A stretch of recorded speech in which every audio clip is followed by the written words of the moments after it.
Second time filming this one. Tried it with a script yesterday and it didn't work, so let's improvise. I'm in a new location. I moved house. I did a pretty good job of getting a shot without boxes, but there's boxes all around me, and this isn't my actual room yet. It's still getting renovated, which is one of the reasons why I didn't want to make a video just yet. But I figured that if I had to make a comeback, it would have to be for this film. Once Upon a Time in Hollywood. Or is it Once Upon a Time in Hollywood? I keep seeing different names for the movie. I'm gonna go with what's on the poster and with what's on my shirt, and that is Once Upon a Time in... Oh, god damn it. That's just something different than... I mean, at the end of the movie, it said Once Upon a Time, and then in yellow writing, in Hollywood. So that's what I'm gonna go with, although... I don't know, what's your take on that? Some of the posters say that, some of the posters say this. It's strange. Anyway, I'm gonna go with Once Upon a Time in Hollywood. Oh yeah, and I'm wearing a shirt. It's way too big for me, but I did win it on Thursday now. It's been a while since I actually saw the movie. On Thursday, I was in a Quentin Tarantino trivia, and I came second place out of 2 people, so I don't know what that says, but I got a question right. Now, I should probably talk about the movie now. I mean, you guys are getting this review late enough. I watched it on Thursday, and I mean, in the US, it came out way later here. In the US, they had it for like at least 20 days now. And they finally released it here on August 15th, which really bugged me that the US got it so much earlier. But they legit just went all around the world, and Australia was lost. So thanks, guys. Anyway, Tarantino's done again, which almost snuck up on me because I've seen a few reviews, and a lot of them were saying, meh, it's alright. But my question is, if you thought this movie was alright, what do you think about Pulp Fiction? Because Tarantino was right when he said that this is the closest thing to Pulp Fiction that he's ever done.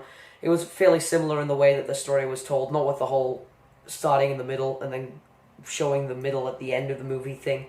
Not quite as complex as that. And I was thinking about doing that for this review, but it would have just ended up making no sense. No, it's quite similar in the idea that there's a bunch of separate story threads, all loosely connected by the 3 main characters. And it also had many, many great one-liners, which most Tarantino movies have, but this one was very funny. And when this movie was funny, it was probably a little bit more funny than most Tarantino films. I mean, he just came off of The Hateful Eight, which, once again, had a few funny lines by Samuel L. Jackson, but was a lot more suspenseful than this movie. This movie did have a few suspenseful moments. There was one at a house in the desert, or a ranch, and then towards the end of the movie, the last 40 minutes, there was a very suspenseful build-up, which only made the last 40 minutes of the movie better. I mean, that was probably some of the best 40 minutes I've ever seen of a film.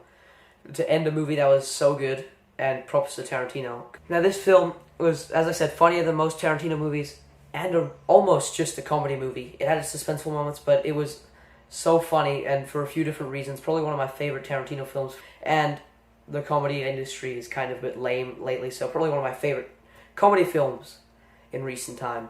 I mean, this movie had so many great one-liners that are going to stick with me for a long time.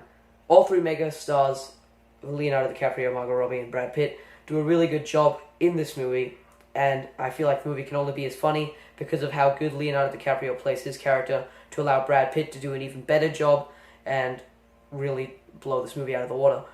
Brad Pitt's character is by far the best character in the movie, and the funniest. I mean, he gets almost all of the funny lines.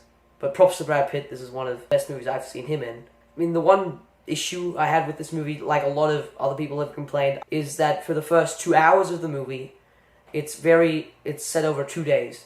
And then the last 40 minutes has a huge time jump, which, I mean, wasn't really necessary. The time jump wasn't necessary. But also, you could have kept the time jump in, but then the first 2 hours of the film weren't really necessary either. But that being said, all of the 2 hours and 40 minutes were great, including the time jump. Some people have said that the time jump was lazy because it involved a lot of narration, which is a bit random because it just, towards the last 40 minutes, got a bunch of narration. But, I mean, it was funny, so, I mean, who cares? No, I'm kidding, obviously that was a bit of a problem, but it was funny. Oh, and people complained about Margot Robbie not having enough screen time, which didn't really bother me. She was in the movie for quite a portion, and her role in the movie was one of the most important roles in the movie, of the entire movie. I mean, she was, like Tarantino said, the heartbeat of the movie. If it weren't for Sharon Tate's real tragedy in real life, he would have had no movie here, and he really did display her just to keep the movie going, because if she had been taken out of the movie, there would have been no build-up. In short, it was a great movie all around, but the last 40 minutes or so really elevated it to that Quentin Tarantino level, and I really enjoyed myself in this movie. I'm going to do a bigger analogy for it, and the last half an hour was just so good because of the build up to it, and I'm going to do a deeper interpretation of the entire movie when it comes out on Blu-ray, because I'm definitely going to get it on Blu-ray, and I would recommend watching this movie if you haven't already seen it. Anyway, so's the word. Bye-bye. Toodaloo. I hope I was under the desk there.